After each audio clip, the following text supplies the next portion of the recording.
what is wrong with the world in your eyes? What needs to be mended, to be put right?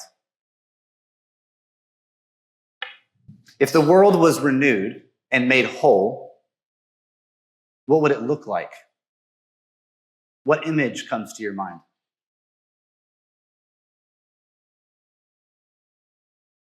How we answer this is shaped by our personal stories. I'm curious what your story is. Right, I don't just say that generally. Like, I'm actually interested. I'm actually curious. And this is one of my least favorite things about talking to a whole group of people like this, is I can't do that. And so I know I can't personalize this as much as I would like to. Part of that is just kind of how I'm wired. But I'm curious what your story is. I'm curious how it shapes how you answer this question. What's wrong with the world? If I have not met you yet, my name's Todd. Welcome to Redemption.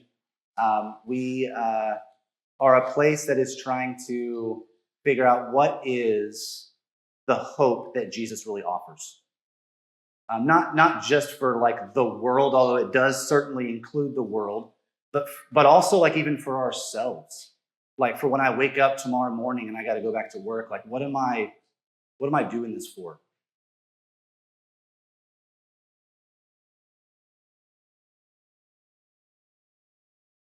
Right, if only I could hear your story, right? And all of its beautiful and tragic moments, right? Maybe I could speak directly to the longings of your heart.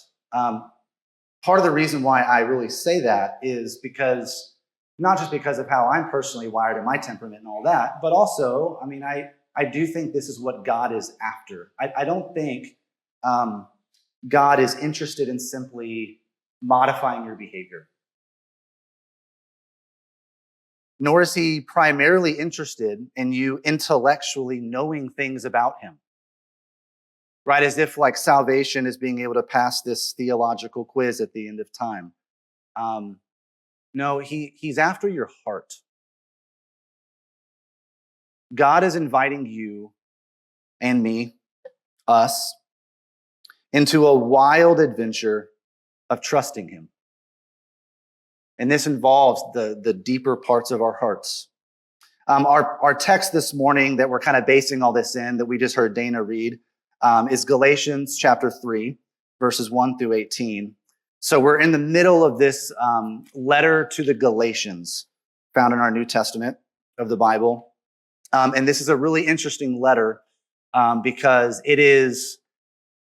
it's like Paul's most fiery, intense letter, right? This is if you read Galatians and you actually pay attention to what's in there, there's some wild stuff going on. He says some pretty crazy stuff, and he seems really worked up. He is really upset about some things. He speaks really directly and really intensely, right? And I love that. I love that this matters to Paul. He lets himself be affected by what's going on with these Christ followers, these Jesus followers in Galatia. It bothers him. He cares about them. He cares about this. But here's the big question, right? What is he so worked up about? What is he, what's the problem to him? What's wrong? What is he addressing? And the reason why I kind of bring it up like this is I do think it's really easy for us because of just a lot of stuff from church history and the history of the world. And when we get to Galatians in particular, we can automatically mishear some things and kind of forget, lose sight of what Paul's really doing here. So according to Galatians, right, we're not in other parts of the New Testament this morning. We're in Galatians. So according to Galatians, what's wrong with the world? Here's basically what it is. There are certain, at this time, right, there are certain Jewish Christians who have been telling Christians of non-Jewish origin that keeping the Torah, right, which is the law that God gave directly to Moses, and that is found in the first 5 books of what we call the Old Testament of the Bible today, This is what the Jewish people followed.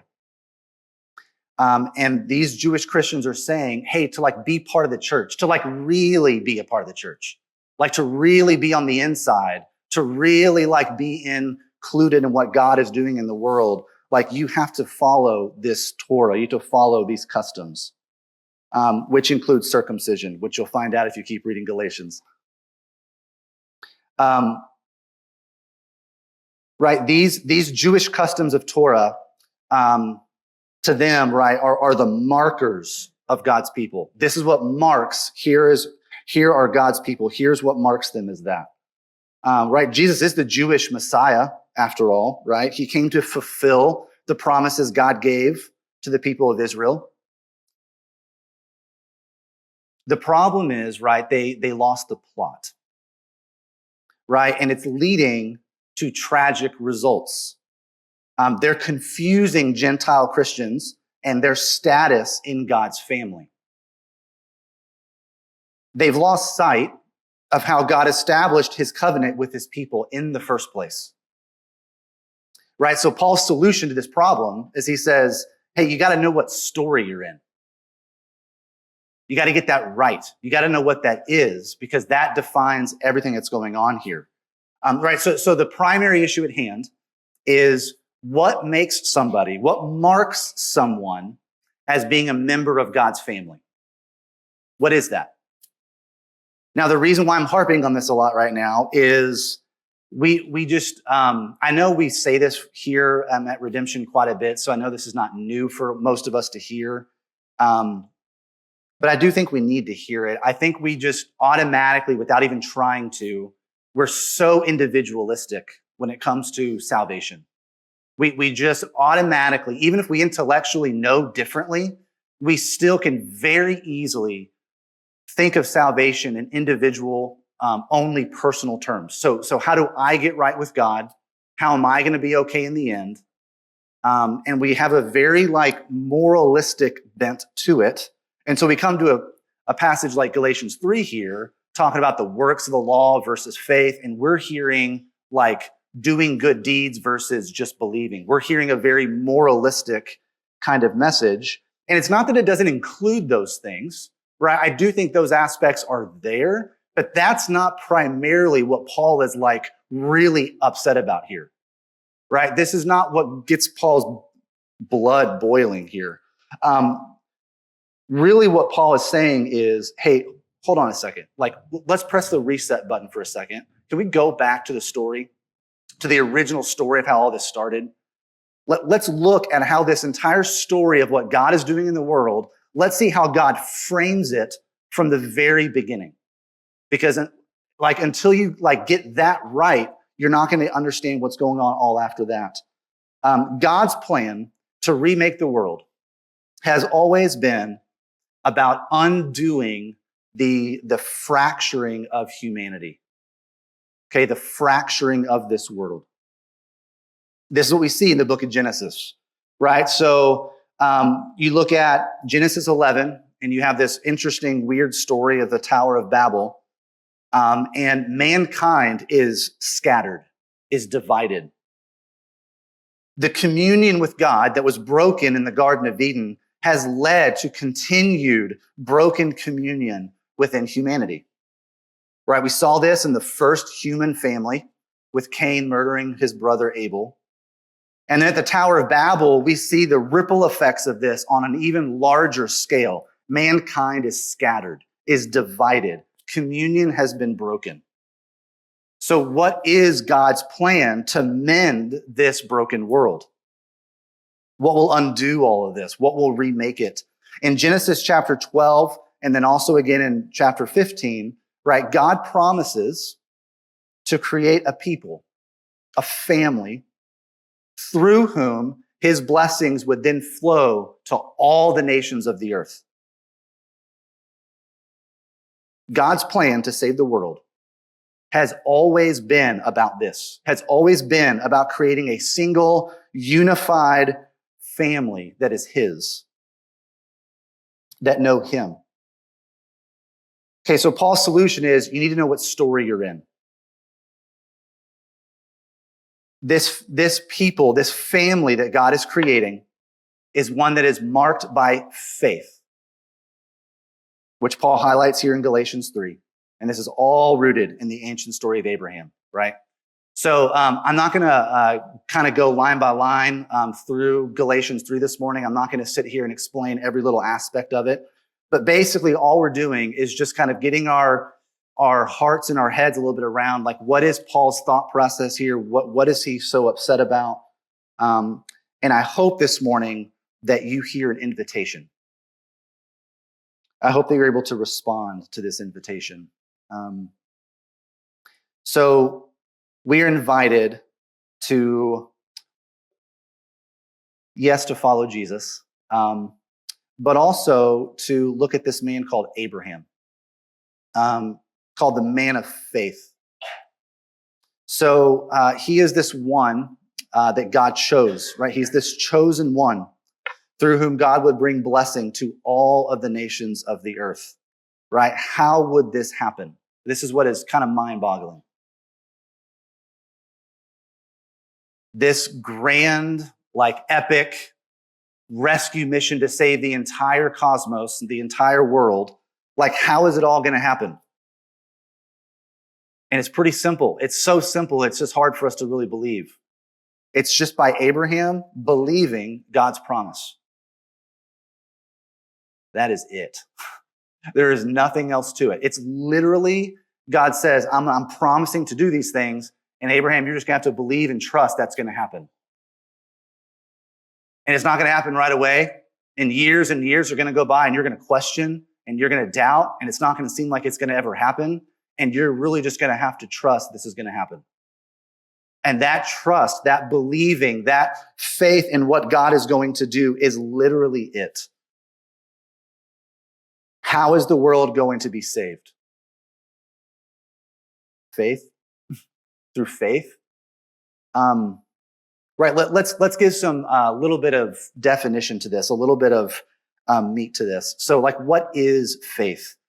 Well, what did it look like for Abraham, right? If we're framing all this in this story that God has told, like, what did it look like for him? Right, I mean, he was going to, like, have to leave his homeland that he's lived his entire life and go to this completely new country he doesn't know, where God told him to go. And what is he going to do when he gets there? He doesn't know. Just go. Okay, so he's got to, like, courageously, like, step out of all that he knows and go in this unknown territory. And then God tells him, I'm going to give you a child. I'm going to give you a son through whom you'll have this family with these countless descendants. And through this family of yours, I'm going to bless the entire earth. Well, what does he have to do then? He has to wait and hope that he has a son. How does Abraham do with this? He doesn't do too well. If you read the story, Abraham, like, really struggles here, right? So he fails to trust God's promises several different times. And God's going to save the entire world, like, through this person.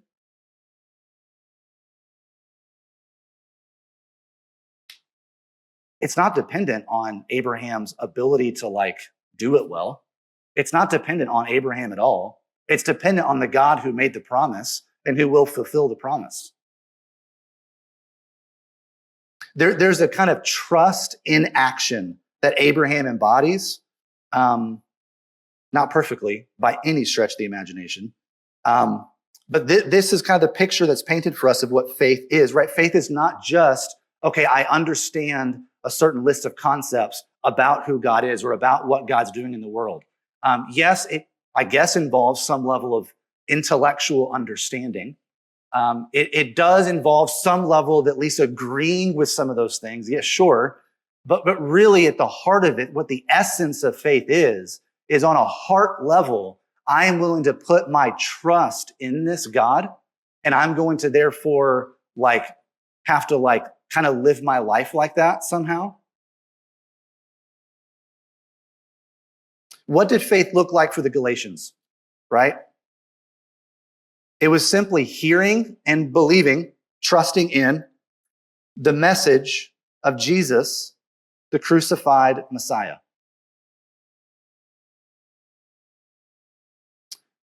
I don't know if that fully captures it, though. It's not just believing in a abstract message, right? The message is really an invitation to come and trust a person, to entrust themselves to a person, Jesus, the crucified Messiah, because he is the one who fulfills the story of Abraham.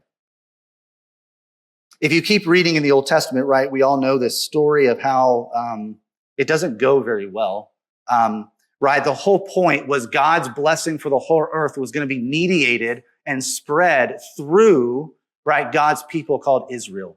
So Abraham's family eventually becomes this people called Israel. This spokesperson, Moses, meets God on the mountain, and God gives him this law directly for the people of Israel to follow.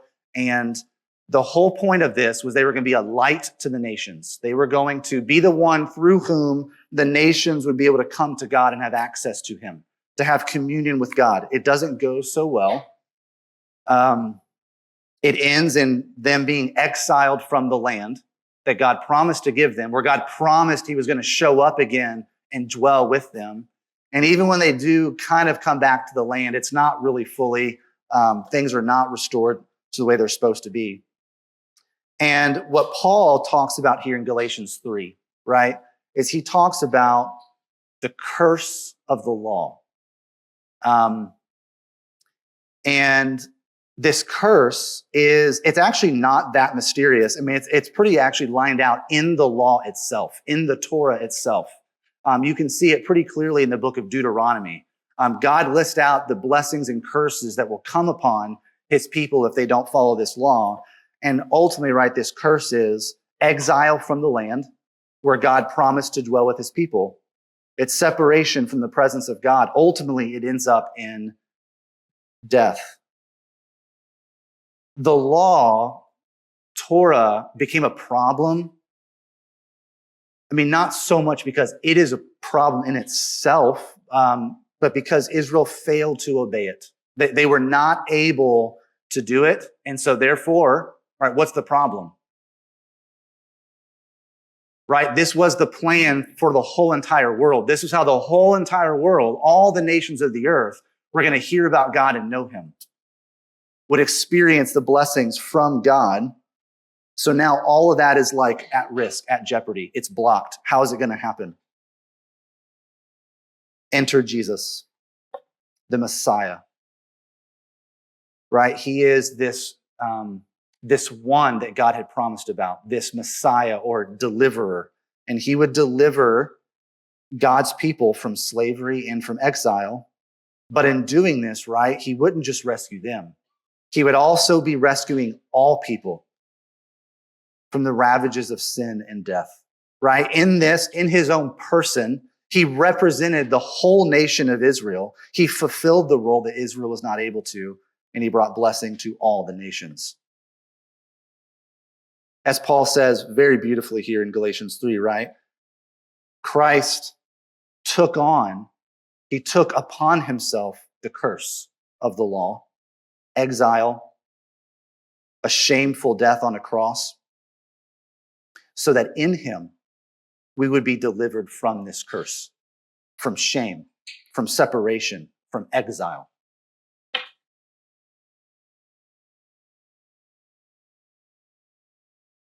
Through his death and resurrection, Jesus has created a new, unified family. He's already done it. Something new has come into being. This is a powerful reality that we are just praying that we would have our eyes opened to it. Because the world we live in desperately needs it. The walls of separation that once divided us, they have been torn down. It's already happened. We just have to catch up to it. We just have to wake up to it. This is what Paul is desperately trying to get these non-Jewish Christians in Galatia to realize. You don't need to be doing anything else except trusting in Jesus to be a part of God's family. That is it.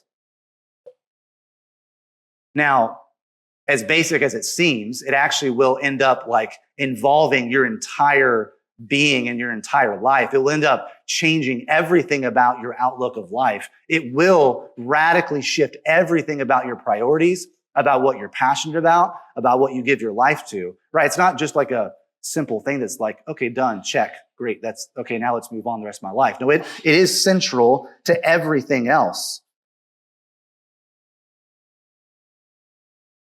Blessing from God is now flowing, is allowed to flow to all the nations of the earth. And this was always God's plan. God's all-powerful Spirit now dwells within all people, Jew and Gentile alike. Right, to us, we probably have to put some different terms in there for us to make sense of what this looks like today. Right, it doesn't matter what your skin color is. It doesn't matter what country you're from. It doesn't matter what your sexual orientation is. It doesn't matter what your political views are. We can keep filling the blanks here. Like really, the walls of separation have been torn down. And what is available to all people is life, is rescue, is salvation, is blessing, is inclusion in the family, is love. Anyone who hears this message of Jesus' death and resurrection and finds that somehow, even if they can't explain it, that somehow this message animates something within them, that it speaks to the deeper longings of their heart, anyone is welcome to the table. Faith in Jesus, faith in the crucified Messiah. That's it. That's what marks someone as a member of God's family. Right? Nothing else can be added to this without like tearing the whole thing apart, basically. Right? This is why Paul is so upset here. He says to go back to the Torah would be undermining this whole message of what Jesus accomplished in his death and resurrection. And it would keep people from knowing that they are deeply loved and they are part of God's family. So the bottom line of all this, right, is we here, with all of our dreams, all of our struggles, all of our heartaches, all of our longings, we entrust ourselves to Jesus, the crucified Messiah, who is bringing blessing to all the nations of the earth. And it was interesting kind of getting ready here for this sermon, because what I found myself doing was think, okay, yeah, so got it. So like what else needs to be said that's like, would like really kind of like make a difference here? What I noticed was that this seems, at least I noticed this within myself. I mean, I'm curious if y'all have this reaction too. I felt myself going, yeah, okay, got it. That I know that. Like that's really basic. Or yeah, I've heard that before, and I've seen what people do in the name of this Jesus. I see that they say that, but they don't really like fully really live that out. And I found myself questioning, like, is this enough? Like, is this it?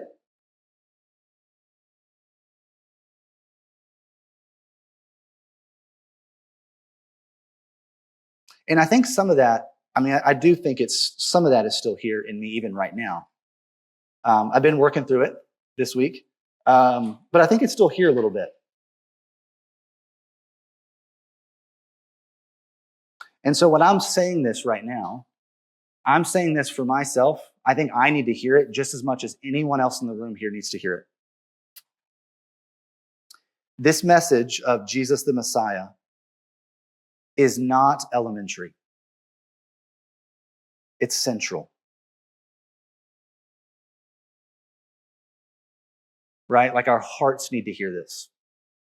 We don't graduate from the basics of the gospel, this message of Jesus, and then we get to more advanced levels.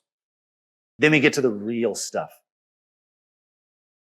So our Western view of progress is very linear, right? We think of progress like a constantly upward trajectory going in a straight line, and this can be very misleading for us. I think that our own growth and maturity as people, as human beings, I think it's actually more circular, which, depending on how you're looking at it and how you're experiencing it, can sometimes look and feel like this hopelessly repetitive cycle that we just keep going in over and over and over again.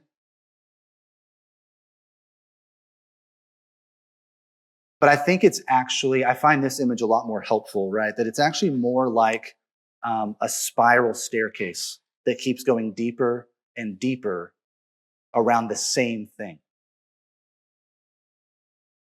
Or, as Jesus said, right, we go deeper and deeper into a well of living water that satisfies our deepest thirst. Right? Our faith in Jesus is the central point. Everything revolves around it. So all of our growth as people, all of our healing, all of us becoming the thriving kind of people God really made us to be, it's all happening by going ever deeper and deeper and deeper, right, into this deeply felt knowledge that we are actually safe in God's love for us. We need an entire lifetime, I think, to really get this and for this to really sink into our bones. And when that happens, as that process takes place, we ourselves start to become transformed into beings filled with this light of love. So practically, what does this look like? So how do we do this? How do we cultivate this kind of faith or this kind of trust in Jesus?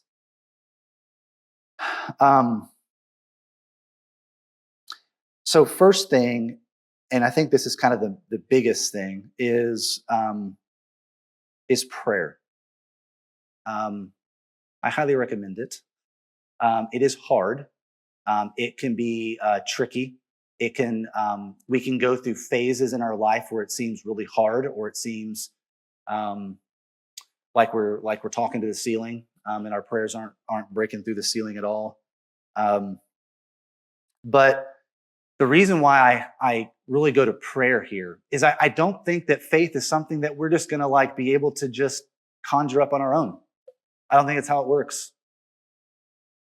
I don't think we can try hard enough and then we're going to just trust in God more.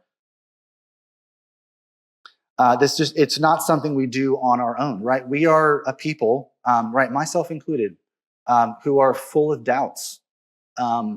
Right? We need our faith. We need our trust in God to be renewed and restored in us on a normal, regular basis. And this is a normal part of the journey. It's still shocking to me when I realize that that's not something that is normalized more often. Doubt is a normal part of the journey. Right? There's a way we can overemphasize that point in a way where we think that, I guess we're just going to doubt all the time and it's just going to be all doubt. Well, no, but a normal part of faith is working through doubt, is being able to have the courage to, man, I'm going to have to sit with this. I'm going to have to be in this for a while. I'm going to have to really wrestle with this.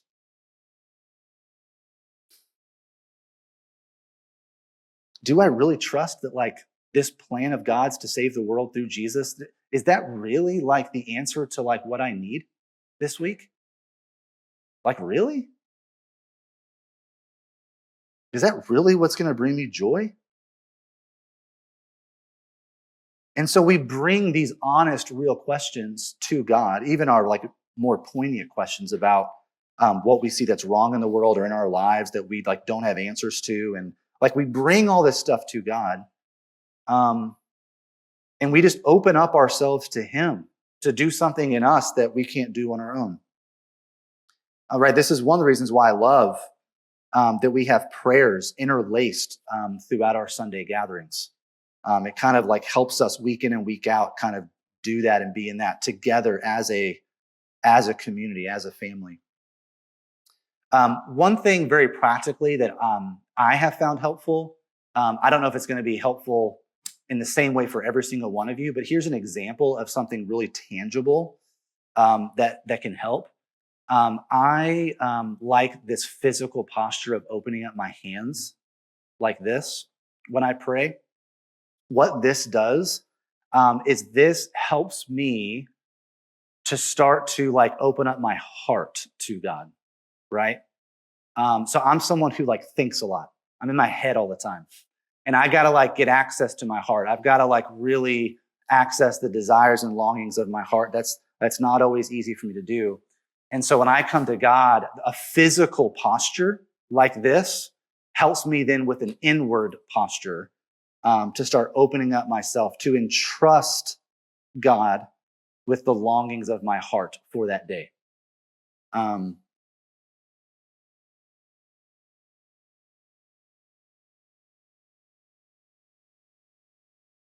God is making all things new through Jesus, the crucified Messiah.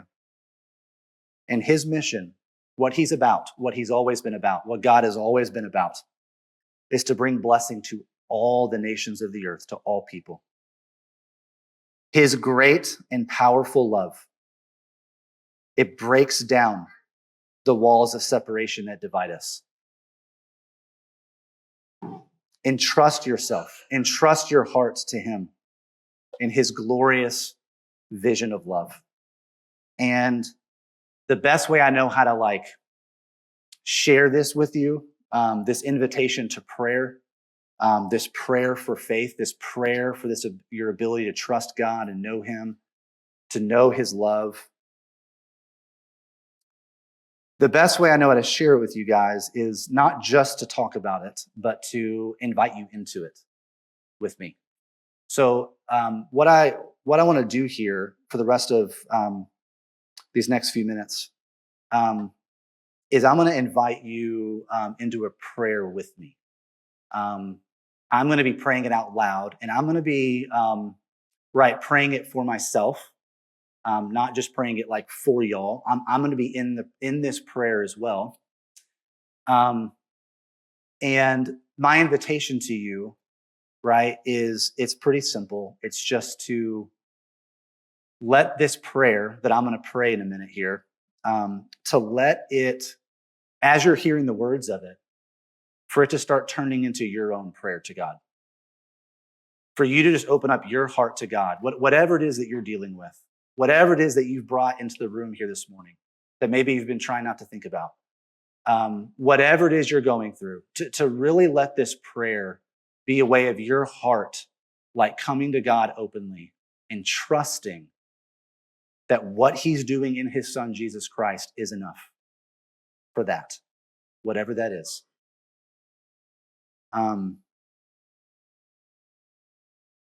So to do this, I'm going to invite y'all to get comfortable. Okay, so I just talked about a physical posture that I do, like opening up my hands. I want to invite y'all just in this moment to get into a position here, get into a physical position where you can kind of relax just a little bit. Okay, so whatever it looks like. For some of you, it might end up being closing your eyes, but you don't have to close your eyes. If opening up your hands like this could help you, great. If bowing your head helps you, great. If getting out of your chair and getting on your knees helps you, whatever's going to help you right now. But kind of get in a position where you can just sit for a minute and just relax. And as you hear these words, Just let them kind of be there and let them turn into your own prayer.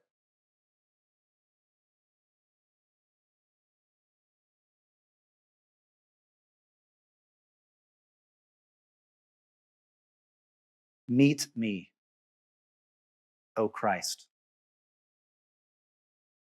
in this stillness of morning.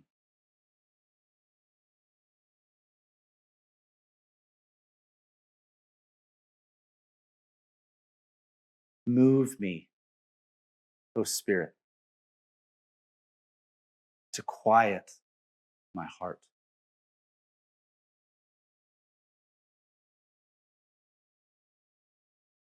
Mend me, O Father, from yesterday's harms, from the discords of yesterday. Resurrect my peace.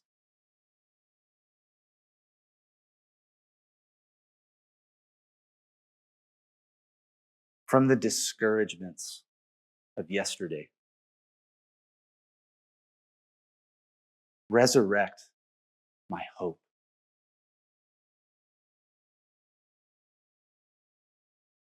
From the weariness of yesterday. Resurrect my strength.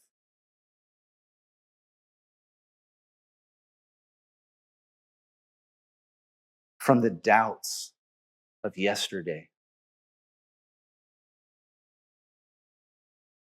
Resurrect my faith.